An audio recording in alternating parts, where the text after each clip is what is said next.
Welcome back to the Gallop. I'm here with reporters Dylan Allen and Charlie Wiltsee. They've been covering swim this whole season, including after the season when it was announced that their program had gotten cut from Cal Poly Athletics. So, Dylan, Charlie, what expectations do you guys have coming in as we are going to interview Evan Yu and Jonathan Butler? I mean, I'm pretty excited. Obviously, both of them are, really successful swimmers, and with Evan, a champion in the Big West, and then Jonathan's been on the program for, 3 years now. So I think they'll have a lot of interesting stuff to say about how the situation has played out over the past month or two.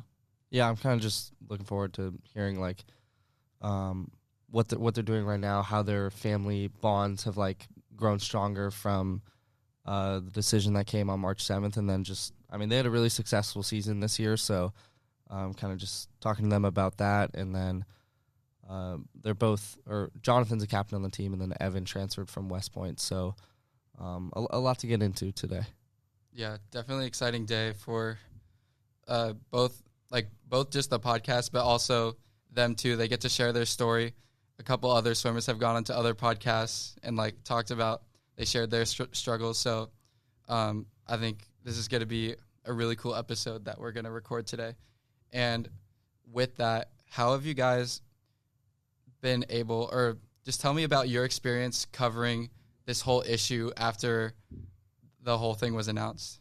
Yeah, we were both asked to write a story kind of following the breaking story when the decision was made, and then we got to interview one of the women's captains, Jen Reeder, and then Alex Siebold, so we kind of got to talk to a lot of people in the community and see how the decision impacted them. So it was a really unique opportunity for us to cover a sport that had just been cut. Yeah, definitely one of probably the most serious story I've ever been a part of writing, yeah. But it was really interesting, and everyone we talked to was really great, and seeing the support as well that they've gotten from Olympians, and the swim community has been really interesting to see. Yeah, no, I'm definitely excited to have them on today. It should be, we have a lot to talk about. Yeah, with them, and I know. Yeah, I'm excited. Yeah, just tell me just a little bit more about what it was like seeing them come together. We Charlie, we saw them at Farmers Market, doing their whole booth. So what was it like seeing the swim community come together, and also them getting donations from Olympians? I think it was, it was very, very profound the way a lot of the Olympians rallied around them. They had a lot of support from the community, and they were asked to raise a very, very large number. They're asked to raise $10 million by April 15th, and then they were asked to raise 15 more if they hit that deadline. Where they were on April 15th was right around $2 million. So for student athletes to have to raise that kind of money was pretty insane. Yeah. It just seemed like such a shocking decision for everybody. Nobody really kind of saw that coming, and then for them to try to balance raising $25 million on top of doing finals and schoolwork and everything else, training for upcoming swimming meets and everything. So it was, just an insane task to be given just out of the blue, Yeah, no kidding. Yeah, amazing topic to talk about today. Coming up after the break, Evan Yu and Jonathan Butler will be in the studio with Dylan Allen and Charlie Wiltsee for an exclusive interview, so stay tuned. All right, well, welcome back, guys, to episode 23 of The Gallop. We have swim and dive athletes Evan Yu and Jonathan Butler. Welcome to the show. I'm Dylan Allen. This is Charlie Wiltsee. We'll get right into it, guys, but, just to kick it off, how are you guys doing today? We're doing pretty good. We're doing all right. How are you guys? Good? Yeah, no, thanks for coming on. Yeah, we're doing good. We're glad to be here. I guess just to start things off, as we all know, you guys, swimming and diving was cut on March 7th. It's been about a month and a half now. How have you guys, kind of as a team, you guys have a very large roster, 58 athletes. How have you guys been able to kind of band together and keep those bonds that have been created? Yeah, obviously it's really tough. It was really tough news receiving it on such short notice too. Most of the people on the team have devoted their lives to the sport, and kind of just hearing that the sport that they've kind of grown up on is just cut just like that is definitely tough news. Most people would expect that with our team being cut, like we kind of stray away from each other, maybe distance off, but I think it's the opposite, you know, like we've honestly come together more as a team on giving more efforts to try and get our team back. And, you know, there's everyone on the team is doing their part in reposting stuff on social media, like speaking to media about their experiences with the cutting and everything. And we're kind of communicating with everyone on what they're saying and how we can get the team back. But also we're doing like bonding events too, you know, like we want to stay together. We want to be as close to each other as possible during this hard time. So just keeping in contact with each other, seeing each other every day, like it definitely helps. And honestly, I feel like our team has gotten a lot stronger. Yeah, I mean, I agree with that. I think one word that always comes up when talking about the bonds on the team is that we're a family. And I think everybody on the team truly feels that way. Like Evan said, the bonds really haven't gotten any weaker, although like the circumstances have changed. Everybody, is still best friends. We're all roommates. We live together. We see each other every day still because we're still able to train in the weight room and the pool. So I really feel like, not much has changed on that front. And, if anything, it really brought us closer together. We really just, enjoy each other. Like besides the sport of swimming, we're all really similar people and we love, spending time together outside of the pool. Yeah. Yeah. I mean, you guys are both upperclassmen and captains as well. Has that impacted like your experience? What's that been like kind of being also a leader on the team during this whole time? Yeah.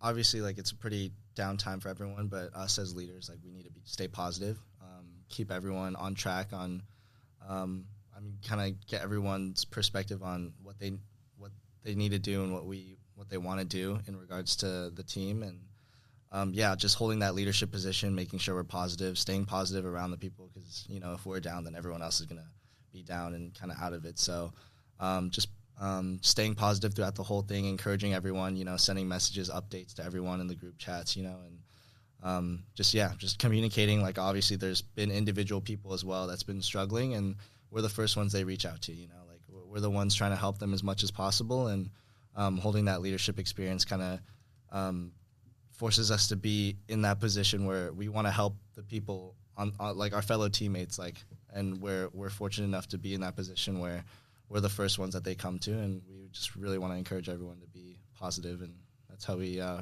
hold ourselves too. Yeah. Being a captain, kind of going through this is something that can be tough. We even just had captain elections like a week or two before the team got cut, so it all got kind of rolled over. But it's challenging, and like Evan said, just staying positive and being positive towards the team because although I might feel like I'm having a hard time with it, I know a lot of the underclassmen might be having an even harder time dealing with it.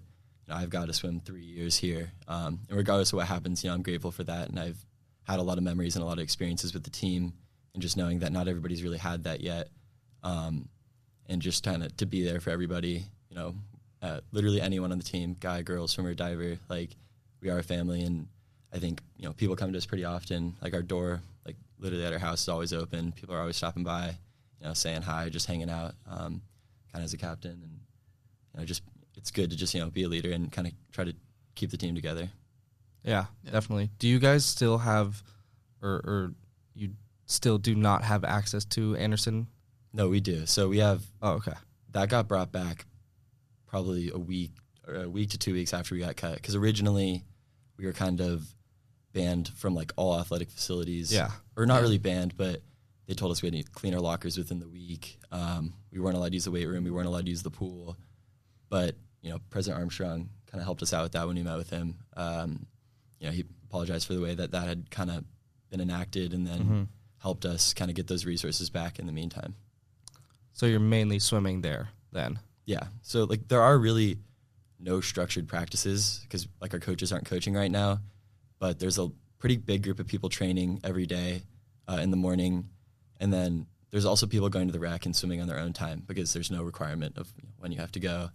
And then, we have weights at 3:00 after this, and just about the whole team's there, Monday, Wednesday, Friday for weights. So it is really great, it doesn't feel like that much has changed yet. We're still able to see our teammates in practice whenever we want. So it's been good. Yeah. I mean, do you guys still have like summer meets, other things like that that we're kind of trying to work towards, or? Those, so like our summer meets are all optional. We have a few group of guys who are actually going to a meet in a couple weeks to try and, because we have swimmers on our team that are talented enough to like swim professionally, like garner some money from those meets. So yeah, we have summer meets that are completely optional. But yeah, it's not required to go, and you can kind of just choose whether you want to swim at a certain meet during the summer off season. Yeah, and I think one thing that this has really proved is that all the swimmers are here, not for a scholarship, not for the status of being a D1 athlete, but truly because they love the sport. I mean, people are still training like, nothing's changed, because that's how much swimming means to them. That's how big of an impact it's had in their lives. Like Evan said, we have people swimming at meets still. There's people going to a meet called Grand Challenge in the spring. We just had a swimmer leave today to go to Guatemala Nationals because he's, I don't know exactly, but, he's planning on, swimming for their national team in the upcoming year, so he needs to go to that meet to qualify. There's people training for USA Nationals in the summer as well that they're qualified for and planning on swimming at. Yeah. You guys have garnered a lot of attention, a lot of support from a lot of the swim community, specifically like Olympic athletes. What is the community support, both like locally and then nationally, meant to you guys? Like the support, it's meant the world to us, It just shows that we're not alone in this, and getting the support from the Olympians and like celebrities, gold medalists, world champions, it's cool to see that they're supportive of what we're trying to do, and that kind of just shows you that they want to save the sport, they want to save our team. Like, it's not only about our team, it's about saving the sport as well. Like non-revenue sports in general, like they don't want to see the sport disappear. And obviously, like, it's their entire careers, like they've made a living off of the sport. And seeing the support from them and just like the magnitude it had on the swimming community, it's been incredible. It's really cool to see. Yeah, I mean, the community really does care. The swimming community is a sport where it is really well connected, and people care a lot about the sport because, it's not something, just like the swimmers on the team not doing it for a scholarship, not doing it for the status of being a D1 athlete. Most of these, Olympic swimmers don't get a ton of publicity. Like, they're doing it because they love the sport, and they don't want to see those opportunities taken away from future athletes, because it impacts more than just the kids on the team now. But we're one of only a handful of, especially men's programs in California, left. So then that's 30 roster spots in the future of kids trying to swim at the D1 level, kids trying to swim in college that aren't going to have that opportunity anymore, because not only it's been taken away from us, but, kids growing up as well. I mean, when I was in high school, it was, like, in a sense, my dream school. Like, I wanted to come swim at Cal Poly. And now if I was a freshman, sophomore in high school seeing this happen, it would be really tough as well, even if I wasn't on the team. And I think the local community, really cares as well, and definitely has showed their support for us. I know all the local club coaches, like the SLO Seahawks is one of them, and in Paso and in Arroyo Grande, have offered for any swimmers that want to come, to come train with them in the meantime. So they're open arms to our school and our team. Yeah. Not only that, like there's a handful of club teams around in this area, Central California, and the kids on the club team swimming there now, like, they strive to be a D1 swimmer on the Cal Poly team. So it ultimately affects like those swimmers who put goals, who swim every day, put in the effort every day in their club teams that are maybe in middle school, high school, that want to swim on Cal Poly, and it kind of just takes that away from them if we don't have a team here. It just hurts the local community. It hurts everyone. Like Johnny's from Washington, and he wanted to swim here ever since he was young, So it takes away those opportunities for kids like him to swim on a D1 level, live in California, one of the best locations in the world, and just takes away that opportunity for them. Yeah, I mean, I've seen a lot of stuff on like social media that you guys have been on, like a lot of appearances on other podcasts, or just the whole like Instagram account that was created. What has that experience been like, kind of all of a sudden going into like fundraising mode and trying to promote, and talk about the issues that you guys have been facing? Yeah, it was definitely like a sudden change. Like, we were notified that we had a meeting the next morning, that Friday, at 7 a.m., and they notified us just that we had a meeting at, the 4 o'clock the day before. So kind of from that Thursday to Friday, like a lot changed instantly. And I know it's definitely been hard, myself and Evan included, like, the whole team, it's been hard to deal with. But I think having, the Instagram to, help garner support and, doing these like media efforts to help raise awareness for the team and like our fundraising goal has been good because it's kind of given people an outlet to continue working towards something, instead of just stopping that effort that they, had put into swimming. They can kind of translate that and transition that into, helping save the team and helping bring back the team. So just having those avenues has been, really helpful for the team. I mean, you guys the sport was cut on March 7th, which was, I believe it was a few days before finals week.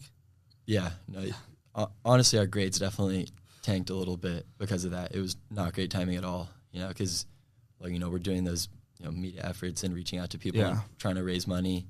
At the same time, it's supposed to be dead week that next week. And definitely, people are missing classes to do things for the team as well. I can definitely tell you the grades probably weren't as good as they could be, but yet we still had a 3.5 team GPA last winter quarter, which I don't know the numbers for the athletic department, but in the fall when we were a 3.5, we were the highest on the men's side. So we still did well. We might have even been able to do better, without that happening.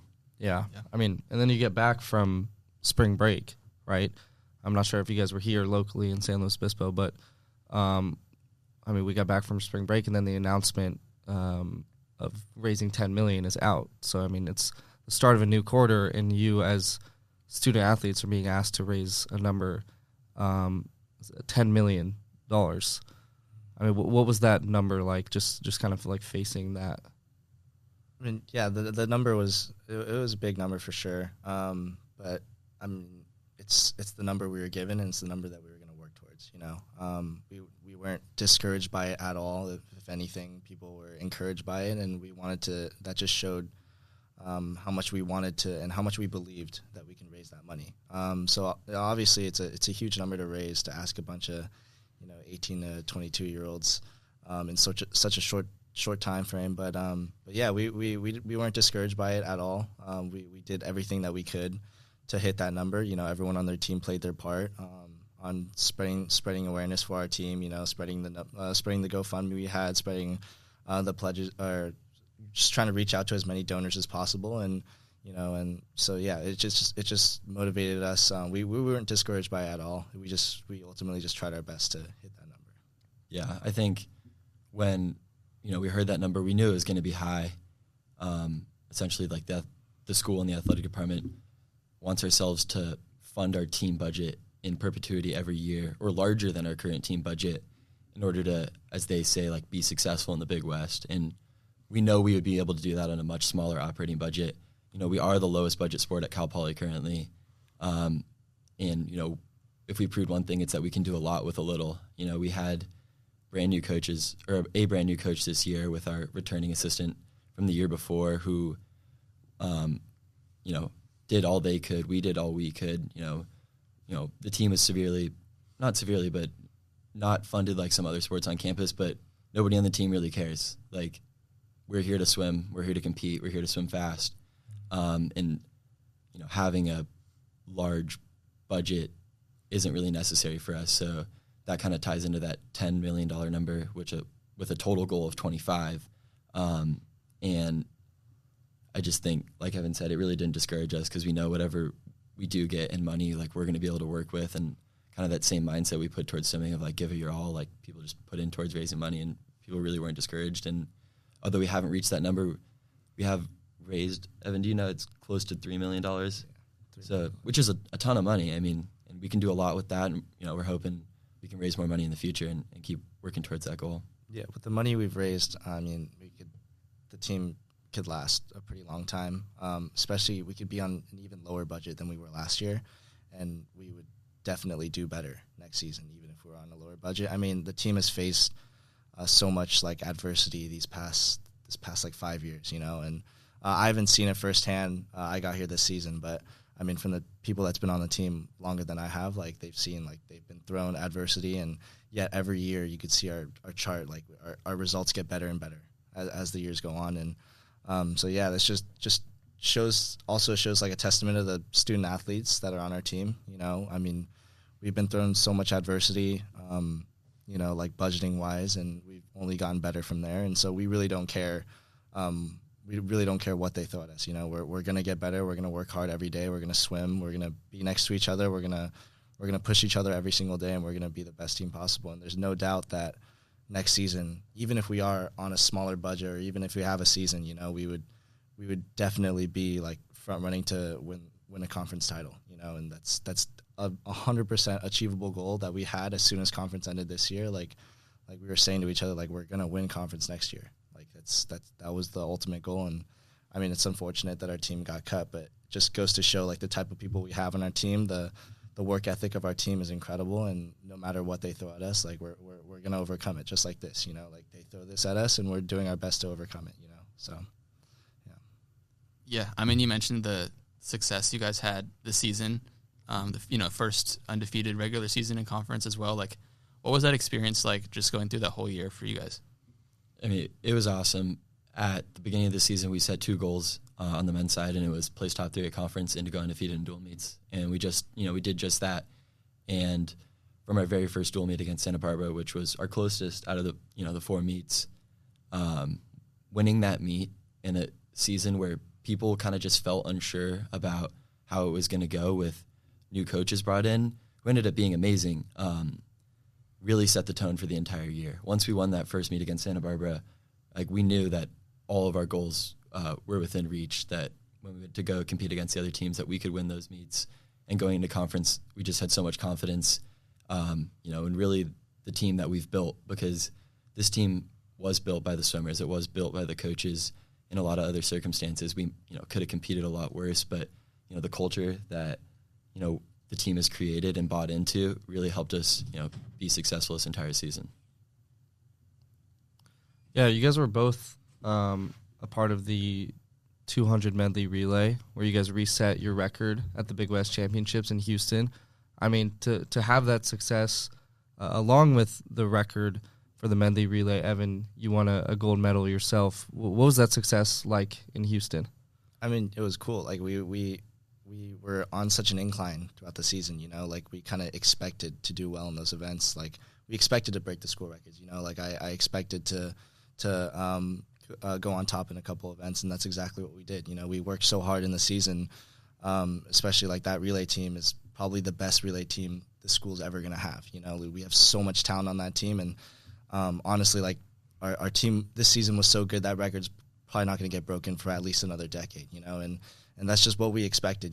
We worked so hard throughout the season, and like getting that record, we weren't like, oh yeah, like we got the record, like it was expected. And that just goes to show like the season that we were expecting and the incline that we were on. And obviously for myself, I held myself to a pretty high standard at that meet as well. I wanted to prove a point. It was my first conference meet at the school, and I feel like I did exactly that.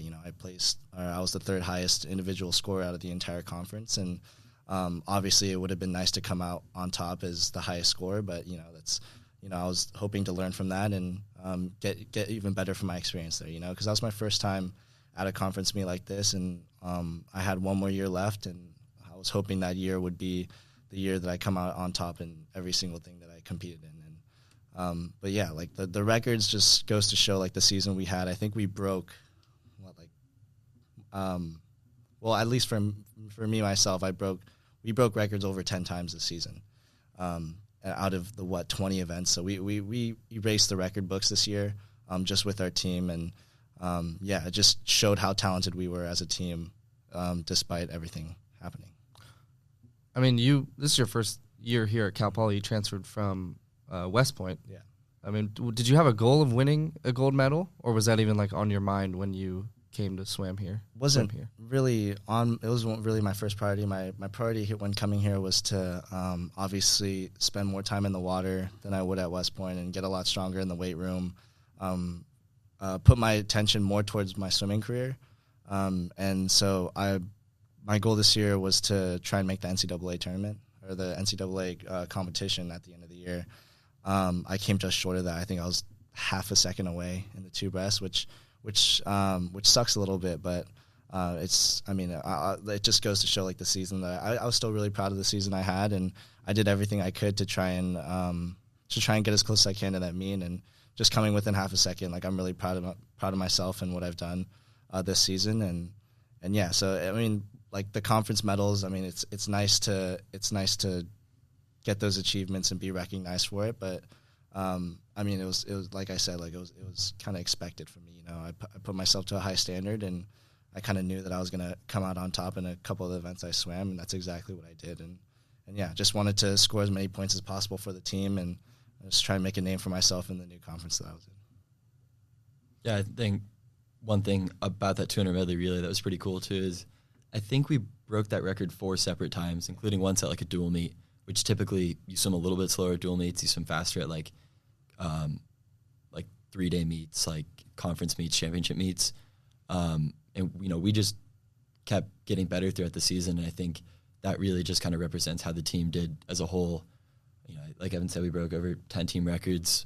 This is, you know, both on the men's and the women's side together, we set at least 20 to 30 additional top 5 times in Cal Poly history.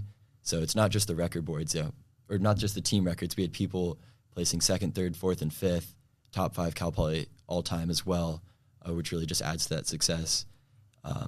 And like Evan was saying, he placed or almost made the NCAA championship. Something that's pretty cool about that is they take the top 32 times in each event in all of D1 swimming. And if you look at the times, Evan was just shy of 32nd. I think he was 37th in the end. And he's literally like a top 40 swimmer in the world in short course yards in that race this year, which is pretty cool.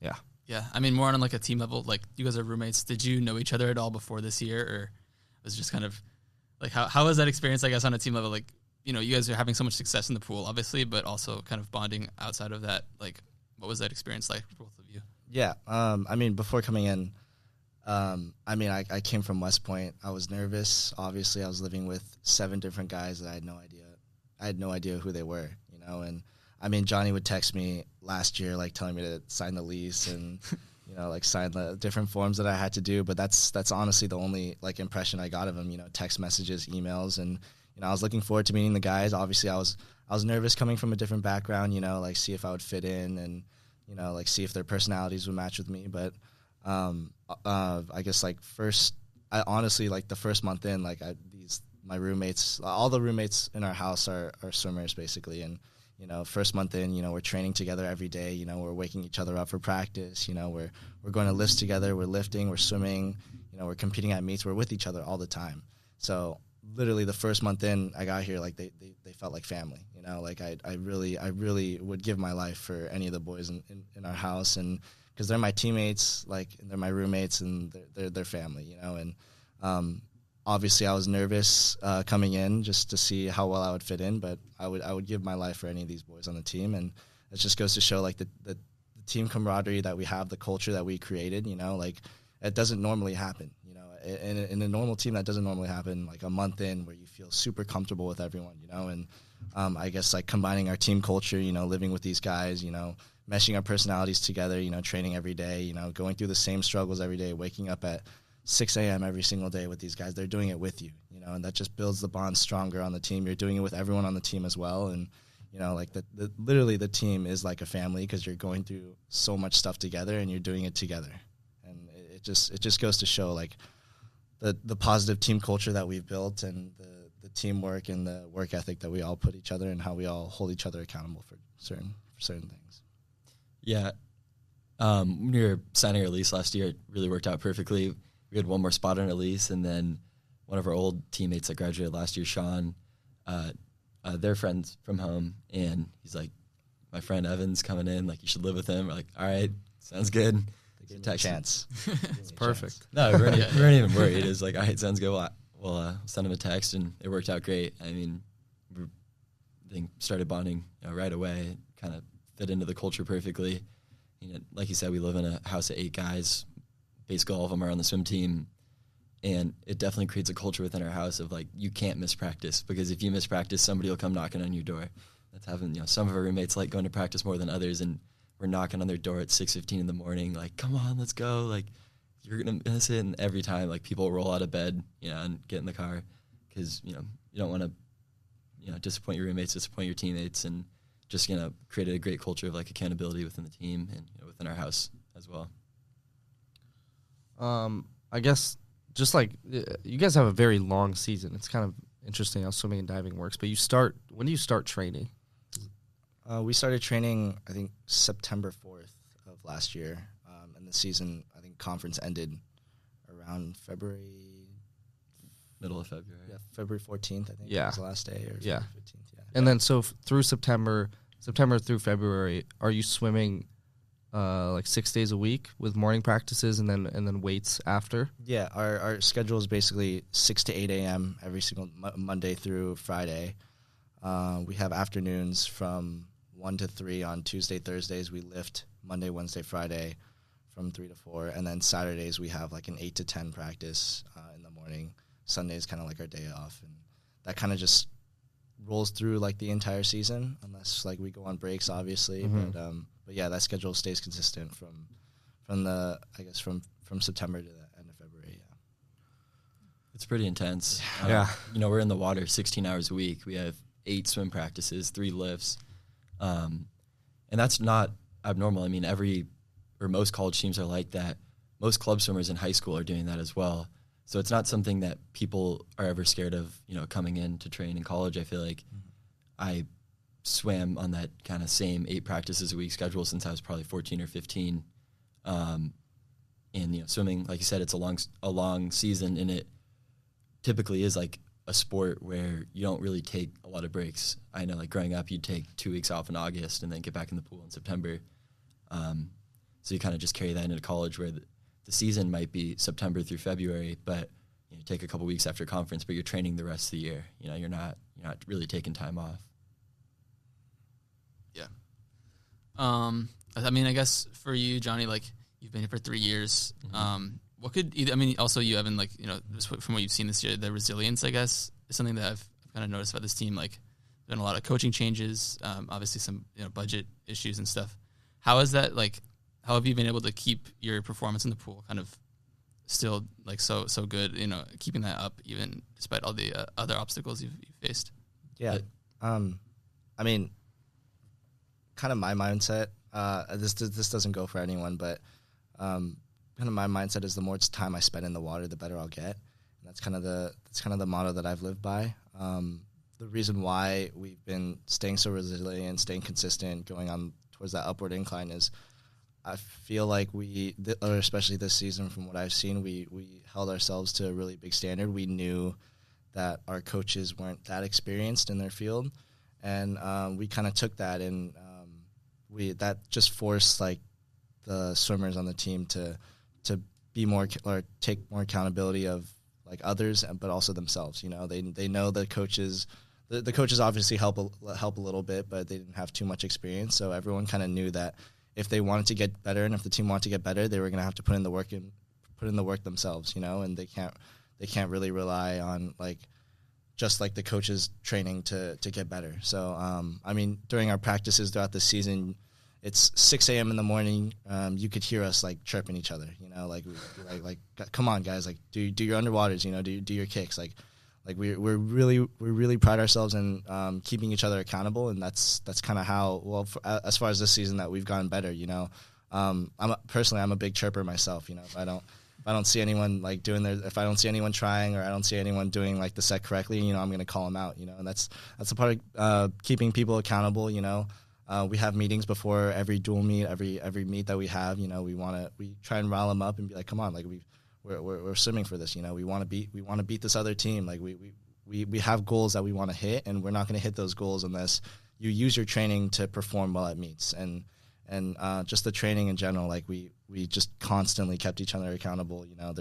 There's chirps, there's races, at the end of the day, like, that's your family. You want them to do well, because if they do well, that encourages you to do well.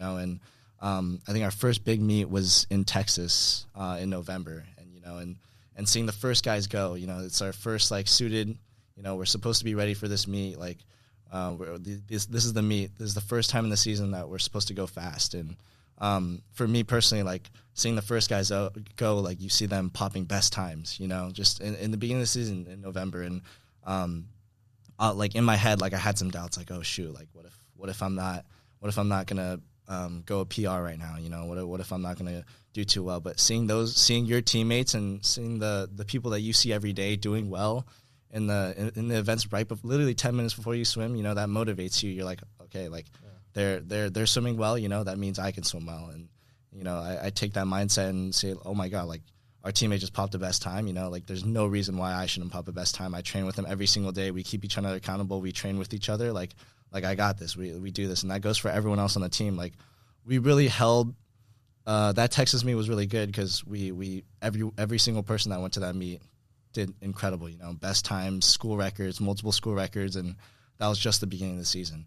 And there was only a select group of people that went to that meet. I think it was only like 12 of us on the entire team, and like they see the 12 swimmers on their team doing well in Texas. Obviously they're back here in SLO. They're seeing that and they're like, oh shoot, these guys are on our team. They're training with us and they're popping school records, popping best times in the beginning of the season. There's no reason why we shouldn't do good as well, like in the coming meets. And it just motivates you seeing your teammates do well. Like it motivates you to do well.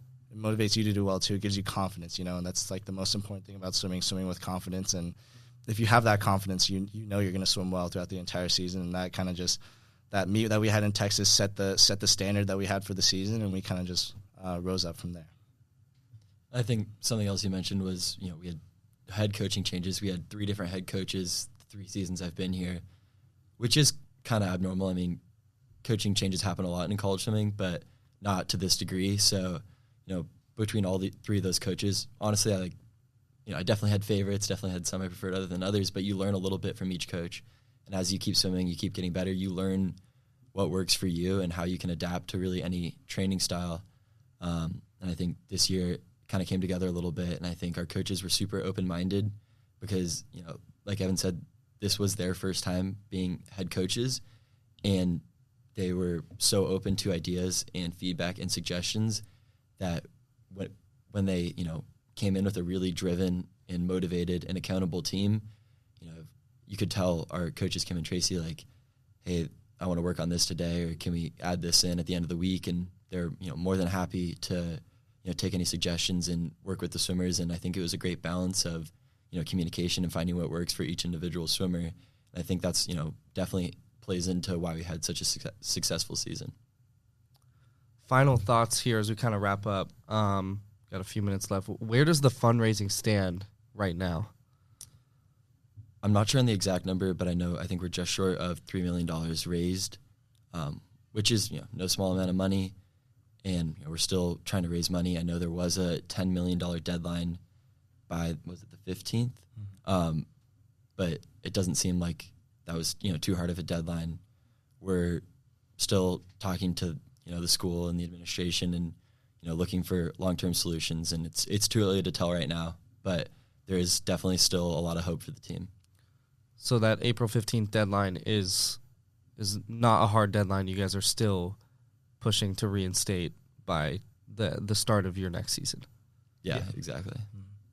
And the team really believes we can do it. And like we had talked about earlier, we can do a lot with a little, and whatever money we are able to raise, and hopefully with some help from the school and the administration, we can continue to raise more money in the coming months and be able to be reinstated in the fall, which definitely would be the goal, or before the fall, and swim starting next fall. Yeah. That's all I got. Yeah, I mean, anything you guys want to shout out or plug or talk about before we wrap up here? Anything that people should go check out, I guess, to learn more about you guys? Yeah, I mean, obviously, like our Instagram kind of holds everything. Save CP Swim and Dive, and we're still putting in efforts to raise even more money to garner that support and bring more money to the table to the administration and to the school. Obviously, that'll help. So yeah, check out the Instagram. There's a lot of great anecdotes and stories from the team, alumni. A lot of our Olympian supporters have posted on there and showed support for the team. Give it a follow. Check, stay up to date for updates with the team, and hopefully we'll have some positive updates in the near future. So we'll see. Yeah, Evan Yu, Jonathan Butler, thank you guys so much for joining us, and we really appreciate it. Yeah, thank you for having us. Yeah. This is Ty Soria. I just returned from class while these guys were filming their podcast, interviewing Evan Yu and Jonathan Butler. So, guys, after interviewing them, talking to them, getting their perspective, how do you feel about this whole situation?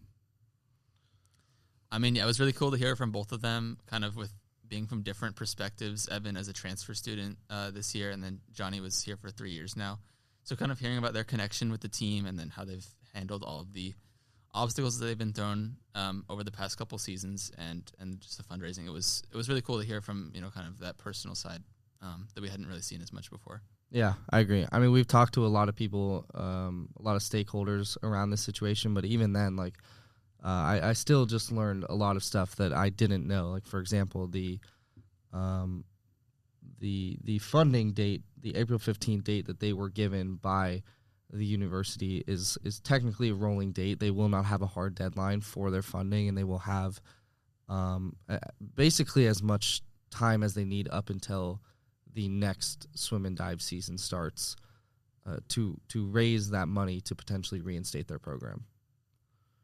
Yeah, some very valuable information that we got from this podcast. It's good to clear things up because, honestly, before I thought it was just a hard cutoff. I thought it was just a deadline. It's like, all right, April 15th, don't have 10 million, you only have 2.5. All right, you're done. But it's good that there's still conversations happening to get the program reinstated.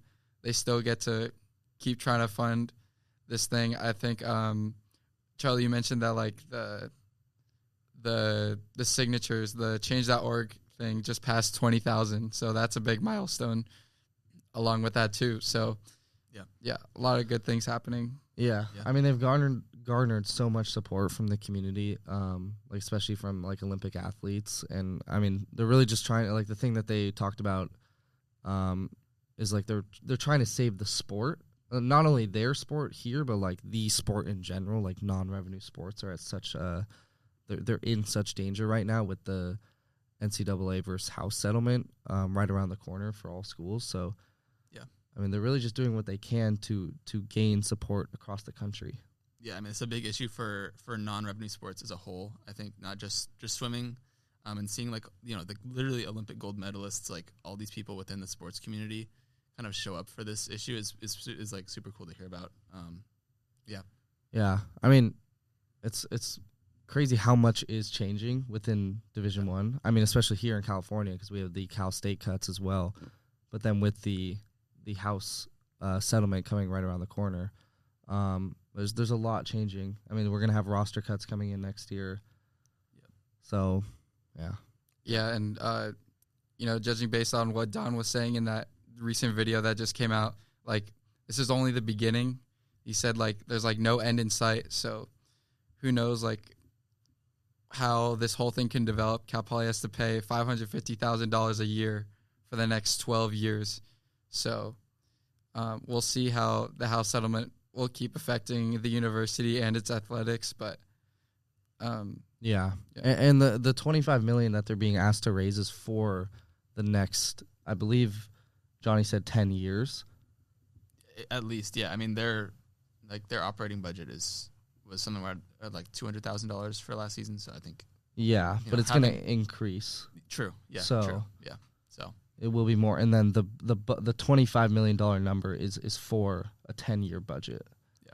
So it's a lot of money, but I mean, they now have basically all of summer to potentially raise that.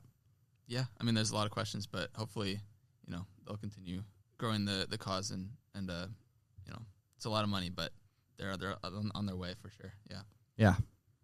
Thank you guys for being on the show, interviewing, doing the important job of covering swimming, dive, everything that's been happening with Cal Poly athletics and the recent developments of the House versus NCAA settlement. So thank you guys for being on the Gallop. Charlie, Wiltsee, and Dylan Allen here on our sports podcast, The Gallop, Mustang News Sports. I'm Ty Soria, signing off. Thank you for listening, and we'll see you on the next one.